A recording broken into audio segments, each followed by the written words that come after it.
जो आईफोन है वो वहां पे बन रहा है, टेस्ला वहां पे बन रहा है, टैंक अपने बना रहे हैं, शिप कैरियर अपने बना रहे हैं, दवाइयां फार्मेसी पूरी दुनिया की वहां बन रही। कल एक और खबर आई है कि गूगल भी अपने जो नए फोन है, हाई टेक फोन है, उनको भारत में असेंबल करेगा। तो ये सारी चीजें इंडिकेट करती हैं कि they are on a right track, technology wise, education wise, foreign policy wise और नेशनलिज्म वाइज। दूसरा जो मेरी नजर में जो मैं देखता हूं कि अगला आने वाला पीरियड में भारत किस तरीके से तरक्की कर रहा है, दो वजूहत। एक, मोदी साहब ने जो उनको नेशनलिज्म का जो दवाई दी है वो उनको बिल्कुल फिट पड़ी दवाई, उससे वो नेशनलिज्म से ऊपर जा रहे हैं लोग। मैं कई ऐसी मीटिंग्स में ऐसे लोगों के साथ बैठा हूं वॉशिंगटन डीसी में जिनके पास पूरा पूरा नक्शा मौजूद है कि किस पार्टी की कितनी सीटें होंगी। तो चले ठीक है, वैसे भी जाती तौर पर बताऊं आरजू, मैं यहाँ पाकिस्तान ने तो जमहूरियत शुरू ही नहीं की ना, तो आपकी रेट ऑफ लिटरेसी इतना बुरा है कि आप तो डेमोक्रेसी के स्पेलिंग भी नहीं जानते ना आप लोग। तो अब जहां जिस मुल्क में बैठा हूं जिनकी 235 साल की हिस्ट्री है डेमोक्रेसी, अब यहाँ पे जमहूरियत खत्म हो रही है, तो आपने तो गेम शुरू ही नहीं की ना। तो मजे की बात तो भाई मैंने आपको बताई नहीं है ना। कल किसी, आप तो पाकिस्तान में बहुत मशहूर है, मैंने किसी को कहा मुझे भी 2 टिकटें ले दे यार। कल किसी ने कहा जो नवाज शरीफ के जलसे में जाएगा जन्नत में जाएगा, ये जन्नत के टिकट है मेरे लिए। मैंने उनको कहा यार 2 बिजनेस क्लास के टिकट मुझे भी ले दो, देखो मेरा भी दिल करता है यार जन्नत में जाऊं, वहां पे 70-75 पूरे हों, वहां शराब भी मिले, दूध भी पिए, शहद भी। 72 है, आप 75 मांग रहे हैं, 3 ज्यादा मांग रहे हैं आप। चले कोई नहीं, मैं तो भाई जितनी भी मिल जाए गुजारा कर लूंगा, लेकिन 2 टिकटें मुझे भी जन्नत की ले दें, मेरी बड़ी ख्वाहिश है। मैंने किसी को कहा यार मैं तुम्हें पैसे डॉलरों में दे दूंगा यार, 2 टिकटें नवाज शरीफ के जलसे में मेरे लिए जन्नत की ले लेना। यार ये कैसे लोग हैं आरजू, ये कैसा मुल्क है, कैसा मजहब है, ये जन्नत के टिकट जलसे में जाने में दे रहे हैं यार। बड़ी जो खबर पाकिस्तान में आरजू जो मैं समझ रहा हूँ, गजा के बाद जो सबसे बड़ी खबर ये है कि आपके 2 जहाज हायर कर लिए गए हैं लाहौर में, जो गुलपाशी करेंगे आपकी बैंकरप्सी, पाकिस्तान बैंकरप्ट होने को सेलिब्रेट किया जाएगा। मेरे को समझ नहीं पाया कि कौन सा गजबा ये जो जीत के आ रहे हैं। 4 हफ्तों के लिए गए थे, 4 साल वहां रहे हैं और 4 मिनट के अंदर उनकी जमानतें हुई। बिल्कुल 4 मिनट के अंदर जमानत हुई उनकी, और फिर अब जहाज हायर करके ऊपर से गुलपाशी की जाएगी। ना पूछे क्या आज नोबेल प्राइज लिया हुआ, क्या क्या किस चीज की सेलिब्रेशन होगी। पहले तो उनके ऊपर करप्शन के चार्जेस हैं, पहले तो आवाम को अपना वो क्लीन चिट बताएं सारा कुछ, वो जो अपार्टमेंट है, ये है, वो है, शुगर मिलों के केसेस हैं, या तो वो बताएं ना लोगों को खड़े होकर। ये बिल्कुल मैं समझता हूं कि Pakistan is going towards the wrong direction. अब इसमें मुझे ये बताएं, अब अगले 5 साल बाद क्या तवक्को की जाएगी? इमरान खान साहब को भी इसी तैयारों से जरिए लाए, और इसी तरह उनको ला के धोगे हमारे लिए, फिर उनको भी कहा जाएगा कि इनको भी लेवल प्लेइंग फील्ड हम देंगे 5 साल बाद। ये क्या ड्रामा है भाई? और इस सारे सिलसिले के अंदर जो भी एक्सरसाइज हो रही है इस वक्त, आपका सबसे 2 इशू है पाकिस्तान के सबसे बड़े, इकॉनमी और दहशतगर्दी। इस जो एक्सरसाइज की जाए उसका कोई रिलेशनशिप है दहशतगर्दी और इकॉनमी के साथ? कोई इसका रिलेशनशिप हो? नवाज दावे तो कर रहे हैं सर, उनकी पार्टी के लोग दावे कर रहे हैं नवाज शरीफ साहब के कि वो आ गए तो जी सब कुछ ठीक हो जाएगा। नहीं, उनके पास क्या हो जाना ठीक, किस तरह ठीक करेंगे? उनके पास कौन से टूल्स मौजूद हैं? सबसे बड़ी मैं बात आपको बता दूं, वो पहले अपनी फैमिली में सारी टिकट बांटते हैं, सारी पोजीशनें अपनी फैमिली में बांटते हैं, फिर किसी को बाहर देते हैं, बल्कि यहां तक उनको कोई भी कश्मीरी ना मिले तो फिर किसी को देते हैं। आपको याद होगा जब इन्होंने एक दफा एक आर्मी चीफ को बनाया था, वो भी भट्ट साहब थे। ये तो कश्मीरी गवर्नमेंट इसको कहा जाए तो बेहतर होगा। इनको चाहिए कि मुस्लिम लीग नून के साथ कश्मीरी भी ऐड कर ले लफ्ज तो अच्छा रहेगा। तो अगर ये क्राइटेरिया हो कि सारी फैमिली को ही बांटना है, बहू है, बीवी है, भतीजे हैं, तो ये क्या है ये ड्रामा? और मुझे किसी और पे गिला नहीं है, हाफिज साहब पे गिला है, क्योंकि देखिए ये तो सारे टेस्टेड है सारे लोग, ये तो टेस्ट किए जा चुके हैं। पीपल्स पार्टी को टेस्ट किया जा चुका है, नून लीग को टेस्ट किया जा चुका है, अब मुर्शद पाक को भी टेस्ट किया जा चुका है। अगर किसी को टेस्ट नहीं किया जा चुका तो वो सिर्फ हाफिज साहब, वो नए आए हैं और वो हर बात में कुरान का हवाला देते हैं, हमारी उम्मीद है उनपे, और एक काजी फायज ईसा साहब है उनपे उम्मीद है। लेकिन ये क्या बात है? मैं एक छोटी सी एक और आपसे एक और बात, एक तो मैंने तैयारी की बात की, मुझे ये बताया कि गवर्नमेंट के रिसोर्सेज इसमें क्यों बर्न किए जा रहे हैं सियासी मकासद के लिए? ट्रेनों के ऊपर पेंट कर दिया गया है सारा कुछ, और बल्कि आज एक मैंने खबर देखी है कि स्कूल के बच्चों को वो पैकेजेस जिसमें पानी और सारे उनको गवर्नमेंट स्कूल के बच्चों को, वो मैंने तस्वीर देखी किसी ने मुझे भेजी है कि गवर्नमेंट स्कूल के बच्चों को इस पैकेज बनाने पे लगा दिया, ऊपर नवाज शरीफ के स्टिकर लग रहे हैं। तो ये गवर्नमेंट क्यों इसमें इन्वॉल्व हो रही है भाई? इस पॉलिटिकल कैंपेन के अंदर गवर्नमेंट क्यों इन्वॉल्व है? इस पे गवर्नमेंट नहीं सर, एस्टैब्लिशमेंट इन्वॉल्व होगी, एस्टैब्लिशमेंट ला रही है, एस्टैब्लिशमेंट पहले से मैदान तैयार कर रही है नवाज शरीफ के लिए। एस्टैब्लिशमेंट इतने छोटे काम नहीं करती, वो सिर्फ लाती है, करते तो आपकी ये जो ब्रिटिश ब्यूरोक्रेसी आपकी है, इनको क्या दिया जाता है, चलो तू इतने बसें लेकर आना, चलो तू इतने बंदे इकट्ठे कर, ये सारे तो ये आपके डेप्टी कमिश्नर और सारे आपके जो नीचे ब्रिटिश एजेंट हैं, जो छोटी नस्ल के, इनको कहा जाता है चल भाई उठ जा, चल जा लेके इतने लोगों को पकड़ के ला बसों में, तो ये जाके ले आते हैं जाके। लेकिन ये हमेशा से सर, ये तो पैसे लेके हमेशा से लोग आते हैं जल्द से जुलूस में, हर पार्टी पैसे लाना, तो पैसे तो देखे तो कुछ गवर्नमेंट इन्फ्लुएंस, अपना गवर्नमेंट का खर्चे, स्कूलों के बच्चों को, टीचरों को, पटवारियों को, इनके जिम्मे बसें और ट्रक और वैगनें लगाई जाती है। ये क्या तमाशा है? चले कर ले, ये एक्सरसाइज भी कर ले, इससे अगर बचता है पाकिस्तान तो बचा ले। मेरी नजर में तो अंधेरा ही है, मेरी नजर में तो वो कहते हैं आगे खाई है पीछे समंदर है, जिधर भी जाएंगे, आगे जाए तब भी गिरेंगे, पीछे जाएंगे तब भी, क्योंकि चालें ठीक नहीं है इनके। मैंने जो अर्ज की थी कि पाकिस्तान के दो मसाइल हैं, 98% दहशतगर्दी बढ़ चुकी है और इकॉनमी आपके कंट्रोल में नहीं है। उसकी वजह सबसे बड़ी, और ब्लीडिंग हो रही है करप्शन की, सख्त ब्लीडिंग हो रही है, और उसके ऊपर किसी पार्टी का कोई तवज्जो नहीं है, उसके ऊपर करप्शन के बिल्कुल कोई तवज्जो नहीं है। और अगर इसी तरीके से चलाना है आसिम साहब, तो आप ज्यादा अरसा नहीं चला पाएंगे पाकिस्तान। आपने थप्पड़ों के साथ डॉलर नीचे किया है, कितने अरसा वो सस्टेन कर लेंगे? कभी डॉलर का इस तरह की जो दो नंबरी है वो थप्पड़ों से भी ठीक हुई है? इकॉनमी थप्पड़ों से ठीक होती है? उसके लिए तो कोई मैन्युफैक्चर करना पड़ता है भाई। अपनी ह्यूमन जो आपकी इक्विटी है उसके ऊपर पैसे लगाएं, बच्चों को पढ़ाएं। ये जो भाग भाग के बाहर जा रहे हैं कनाडा और सारे, इनको रोके, वहां पे इनको रोजगार इनको दें। और ये जो आपके ब्रिटिश एजेंट है, ऊपर वाले नीचे वाले, ये ब्यूरोक्रेट और सारे जो पैसे भाग भाग के लंदन लेके जा रहे हैं, इनको रोक क्यों नहीं रहे हैं भाई? क्यों नहीं रोक रहे? मैं अगर देखे, मुझे एतराज है इस चीज पे आरजू, जिस तरीके से पीटीआई के ऊपर ये सारा क्रैकडाउन किया गया है, ये रिश्वत के खिलाफ क्यों, करप्शन के खिलाफ क्यों नहीं क्रैकडाउन कर रहे भाई? ये एतराज है मुझे। सर, ये 9th में से बाहर ही नहीं आ पा रहे हैं अभी तक, ये पीटीआई के ऊपर ही क्रैकडाउन कर रहे हैं अभी तक, पीटीआई के सपोर्टर्स को ही पकड़ पकड़ के मार रहे हैं। अभी देखें, शेख रशीद साहब इतने दिन से कह रहे थे, मैं तो चिल्ला काट रहा था, और उनकी पूरी फैमिली बार बार वीडियो लिंक लगा रही थी कि हमें मालूम नहीं वो कहाँ चले गए, उनको एजेंसी तो उठा के ले गई, और अब वो कोई और कहानी सुना रहे हैं बैठ के। मुराद सईद साहब के ऊपर इन्होंने वो किया, और थानेदार, पुलिस ही मिल गई उनके साथ, पुलिस ही मिली, किसी ने पहले उनको इत्तला दे दी। इतना करप्ट सिस्टम है आपका, कुछ भी कामयाबी नहीं है। क्रिकेट वाले वो अलग जलील हो रहे हैं पूरी दुनिया में बेचारे। आपकी स्विमिंग टीम जाती है तो वो आधे डूब के आ जाते हैं वहां से कंपीट कर। आज भी हार गए हैं, आज भी बहुत बुरी तरह। लेकिन आरजू चले, ये तो फिर मुकद्दर है, मेरा ख्याल है यही किस्मत है हमारी। पिछले कौन सा नई बात है कोई, ये जो भी दो नंबरियां कर रही कुछ भी नहीं, 76 साल से हो रही है।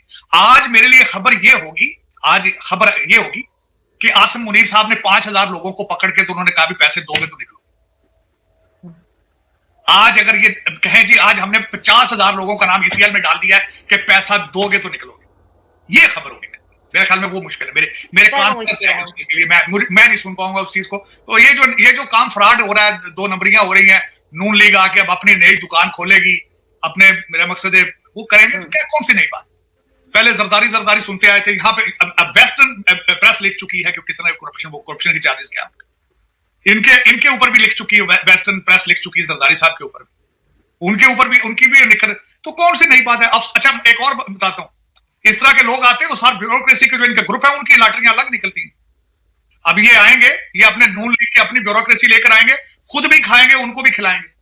कहा लोग, मैं कई ऐसी मीटिंग्स में ऐसे लोगों के साथ बैठा हूं वॉशिंगटन डीसी में, जिनके पास पूरा नक्शा मौजूद है कि किस पार्टी की कितनी सीटें होंगी। तो चले ठीक है, वैसे भी जाती तौर पर बताऊं आरजू, मैं यहाँ पाकिस्तान ने तो जमहूरियत शुरू ही नहीं की ना, तो आपकी रेट ऑफ लिटरेसी इतना बुरा है कि आप तो डेमोक्रेसी का स्पेलिंग भी नहीं जानते ना आप लोग तो। अब जहां जिस मुल्क में बैठा हूं जिनकी 235 साल की हिस्ट्री है डेमोक्रेसी की, अब यहां पे जमहूरियत खत्म हो रही है, तो आपने तो गेम शुरू ही नहीं की ना, आपने तो ना पाकिस्तान बनाया है, ना आपने वहां, एक ड्रामा सा है वो चल रहा है, पता नहीं अब कितना अरसा चलेगा। और दूसरा जो मेरी नजर में जो मैं देखता हूं कि अगला आने वाला पीरियड में भारत किस तरीके से तरक्की कर रहा है, दो वजूहत।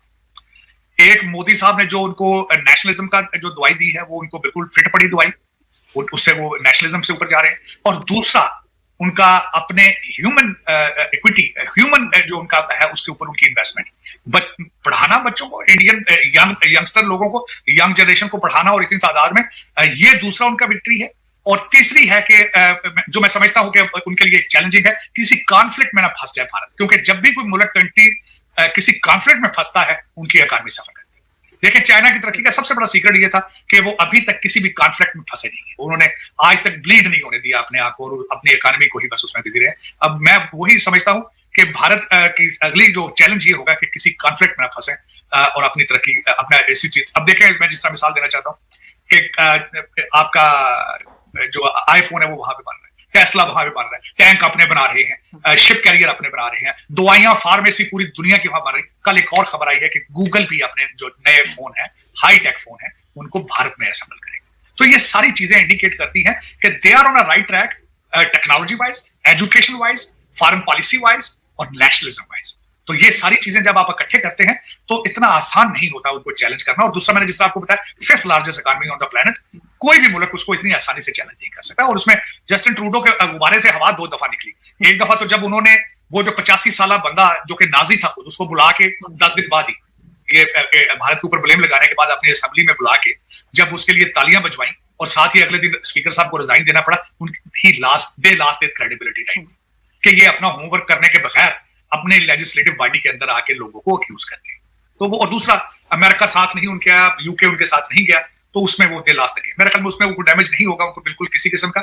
बल्कि मैं समझता हूँ कि आगे इस वक्त भारत को जो कल उनकी मोदी साहब ने स्टेटमेंट दी, उन्होंने जो हॉस्पिटल के ऊपर जो बॉम्बिंग हुई थी, उन्होंने बिल्कुल सही किया, बड़े बहुत केयरफुली चल रहे हैं वो। चाइना की ख्वाहिश है कि इस कॉन्फ्लिक्ट में अपना रोल अदा करे, लेकिन मेरी ख्वाहिश होगी कि चाइना से पहले भारत इसमें अपना रोल अदा करे, क्योंकि they are in the position, they are मेरे ख्याल में, मेरा ये ख्याल होगा कि अगर चाइना इन्वॉल्व होगा तो चाइना क्रेडिट लेगा। पिछली दफा सऊदी अरेबिया और ईरान को इकट्ठा किया चाइनीज ने, वो भी मैं समझता हूँ it was a flavour of American diplomacy, foreign policy की थी। लेकिन मैं समझता हूँ कि अगर इस तरह का रोल भारत अदा करे, they will become regional, they already regional power, but they will gain more respect international. Sir बिल्कुल ऐसे ही, लेकिन हम भी हो सकता है मुश्किल से निकल आए, इसलिए कि हमारे काफी ज्यादा लीडर, जिसमें नवाज शरीफ साहब के दामाद कैप्टन सफदर भी शामिल है, लोगों को कह रहे हैं कि जिहाद के लिए निकलो, फलस्तीन पहुंचो, तो सर आबादी आधी उधर चली जाएगी, हमारा मसला भी हल हो जाएगा। आरज़ू, मजे की बात तो भाई मैंने आपको बताई नहीं है ना। कल किसी, आप तो पाकिस्तान में बहुत मशहूर है, मैंने किसी को कहा मुझे भी 2 टिकटें ले दे यार। कल किसी ने कहा जो नवाज शरीफ के जलसे में जाएगा जन्नत में जाएगा, ये जन्नत के टिकट है मेरे लिए। मैंने उनको कहा यार 2 बिजनेस क्लास के टिकट मुझे भी ले दो, देखो मेरा भी दिल करता है यार जन्नत में जाऊं, वहां पे 70-75 पूरे हों, वहां शराब भी मिले, दूध भी पिए, शहर 72 है, आप 75 मांग रहे हैं, 3 ज्यादा मांग रहे हैं आप। चले कोई नहीं, मैं तो भाई जितनी भी मिल जाए गुजारा कर लूंगा, लेकिन 2 टिकटें मुझे भी जन्नत की ले दें, मेरी बड़ी ख्वाहिश है। मैंने किसी को कहा यार मैं तुम्हें पैसे डॉलरों में दे दूंगा यार, 2 टिकटें नवाज शरीफ के जलसे में मेरे लिए जन्नत की ले लेना। यार ये कैसे लोग हैं आरज़ू, ये कैसा मुल्क है, कैसा मजहब है, ये जन्नत के टिकट जलसे में जाने में दे रहे हैं यार। बिल्कुल ऐसे। और आप सोचिए मैं इस तरह के लोगों में पूरा टाइम रहती हूँ, मैं आपके लिए परेशान रहता हूँ आरज़ू, ऐसे मुझे आपकी सेफ्टी का, आपके मुस्तकबिल का seriously concern. Thank you so much sir. दोस्तों, जैसे कि आपने क्लिप में देखा कि सही तरह बता रहा है कि भारत को मोदी ने मतलब कि नेशनलिज्म दिया है। नेशनलिज्म से मतलब कि भारत में मतलब नेशनलिज्म की लहर चली है, जिससे मतलब कि युवाओं में मतलब कि एक नेशनलिज्म विचारधारा मतलब बनी है और राइट विंग की तरफ गए हैं। वो राइट विंग का मतलब कि भारत फर्स्ट, मतलब कि भारत फर्स्ट, हर चीज़ में भारत फर्स्ट है। जैसा कि आप जानते हो कि यूएस ने भारत के ऊपर 200% टैरिफ लगा रखा है, और दूसरी तरफ वहीं अमेरिका की जो कंपनीज़ हैं, बड़ी बड़ी गूगल, माइक्रोसॉफ्ट जैसी कंपनियां हैं, वो भारत के अंदर इन्वेस्ट कर रही हैं। अभी अभी लगभग उन्होंने $50 बिलियन भारत के अंदर इन्वेस्ट किए हैं। बताओ, एक तरफ तो अमेरिकन कंपनीज भारत के अंदर इन्वेस्ट कर रही है, दूसरी तरफ डोनाल्ड ट्रंप जो है मतलब कि वो भारत के ऊपर 200% टैरिफ लगा रहा है। ये पता नहीं कौन सा गणित लगाया जा रहा है भाई साहब, मतलब कि बना हुआ है भाई साहब अमेरिका की तरफ से भारत को लेकर। मतलब अमेरिका से पता है भारत से बस क्या चाहता है कि रशियन ऑयल जो है ना वो बाय ना करे भारत। मतलब कि अभी मतलब कि ये चाहता है कि डोनाल्ड ट्रंप और अमेरिका, ठीक है। और अभी ताज़ा बयान आया है डोनाल्ड ट्रंप का कि डोनाल्ड ट्रंप बता रहा है कि भारत तो मतलब कि वॉर को बढ़ावा दे रहा है। मतलब कि जो यूक्रेन और रशिया की वॉर चल रही है ना, उसमें भारत जो है बढ़ावा दे रहा है, मतलब कि वॉर में कंट्रीब्यूट कर रहा है भारत। और दूसरी तरफ डोनाल्ड ट्रंप भी बता रहा है कि जो नाटो के देश है ना, जो वो भी मतलब कि वो रशिया से मतलब कि ये क्रूड ऑयल वगैरह खरीद रहे हैं, ठीक है, एनर्जी का सामान खरीद रहे हैं। तो भाई साहब ये डोनाल्ड ट्रंप खुद बता रहा है, मतलब कि नाटो भी खरीद रहा है और भारत भी खरीद रहा है। ट्रंप कह रहा है कि ये सब के सब मतलब कि वॉर में, मतलब कि जो वॉर चल रही है ना उस पर कंट्रीब्यूट कर रहे हैं। और डोनाल्ड ट्रंप ये नहीं बता रहा है कि अमेरिका जो है ना वो खुद भी अपने जो न्यूक्लियर प्रोग्राम उनका जो है ना उसके अंदर मतलब कि न्यूक्लियर सेक्टर है जो उसके अंदर भी मतलब कि जो एनर्जी की जो पूर्ति है ना, वो भी मतलब रशिया से ही हो रही है। मतलब कि भाई साहब इतना मतलब कि कैसे कर सकता है डोनाल्ड ट्रंप, मतलब भाई, मतलब कि भाई भाई भारत को घेर रहे हो, ठीक है तुम घेरो भाई साहब, लेकिन खुद क्यों एक्सपोज हो रहे हो। वेनेजुएला है जो, उसके अंदर डोनाल्ड ट्रंप ने अपने ट्रूप्स भेजे और उसके बाद प्रेसिडेंट जो है ना वेनेजुएला का, उसको अरेस्ट कर लिया गया है।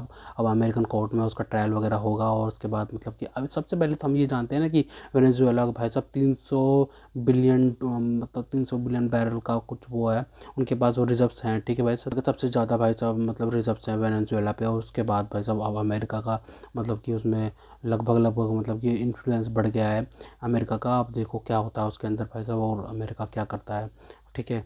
वैसे तो ये सरासर मतलब कि ठीक नहीं है किसी के प्रेसिडेंट को ऐसे उठा लेना, लेकिन भाई मतलब कि अमेरिका है भाई, एक का चौधरी है, तो भाई साहब क्या कह सकते हैं उसको, ठीक है।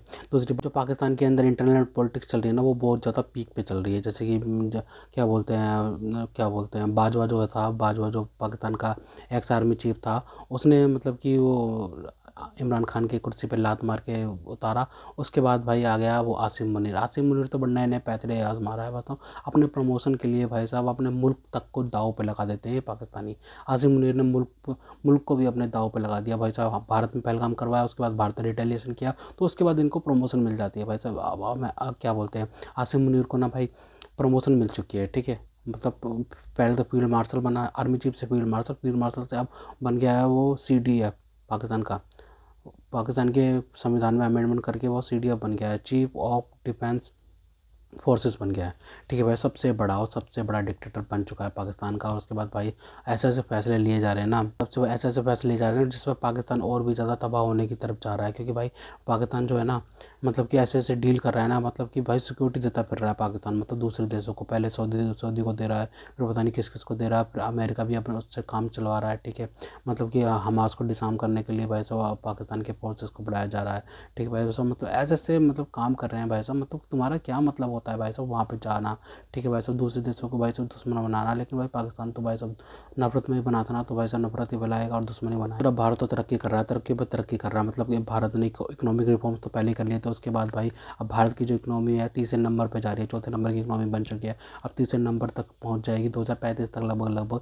मतलब कि जो चाइना है ना, मतलब चाइना की तो इकोनॉमी तो सबसे नंबर 1 पे हो जाएगी, दूसरे नंबर की इकोनॉमी हो जाएगी अमेरिका की, और तीसरे नंबर की भारत की इकोनॉमी बनने जा रही है। भाई भारत की इकोनॉमी तीसरे नंबर की इकोनॉमी बन जाएगी तो भारत की तरक्की बढ़ेगी, और पर कैपिटा जो इनकम है ना भारत की लोगों के लिए, वो भी बहुत ज़्यादा बढ़ेगी। मतलब अभी तो बहुत ज़्यादा कम है, मतलब लगभग कुछ $2200 है भारत की पर कैपिटा इनकम। लेकिन अब भारत की क्या बोलते हैं इनकम बहुत ज़्यादा आगे बढ़े, कम से कम क्या बोलते हैं $10,000 तो हो जाए। मतलब कि ऐसे तो हो, मतलब कि भारत की इकोनॉमी में ज़्यादा कंट्रीब्यूट होगा, और भारत के लोग जितना कमाएंगे उतना ही बेटर होगा भारत के लिए। इस तरह सारी तरह बताता है ना कि मतलब कि भारत की इकोनॉमी में सबसे ज़्यादा कंट्रीब्यूट जो करता है ना, मतलब कि भारत की इकोनॉमी को जो बूस्ट करता है, भारत के जो टेक्नोक्रेट्स है, जो डायस्पोरा है, पढ़ा लिखा डायस्पोरा जो दुनिया में फैला हुआ है, उसके बाद भाई वो भारत के अंदर भी पैसा भेजते हैं। और भारत के जो IIT के जो है ना, IIT से स्टूडेंट पढ़ के मतलब कि भारत और क्या बोलते हैं अमेरिकन कंपनीज़ में लगे हुए हैं, बड़ी बड़ी कंपनीज़ में CEO लगे हुए हैं। उसके बाद भारत के अंदर मतलब कि क्या बोलते हैं टेक्नोलॉजी सेक्टर है जो, उसको बहुत ज़्यादा मतलब बूस्ट मिल रहा है। जब से प्रधानमंत्री नरेंद्र मोदी मतलब कि सत्ता में आए हैं ना, तब से बहुत ज़्यादा मतलब यूनिकॉर्न्स बना के दे रही है भारतीय सरकार, और लोन तक दे रही है।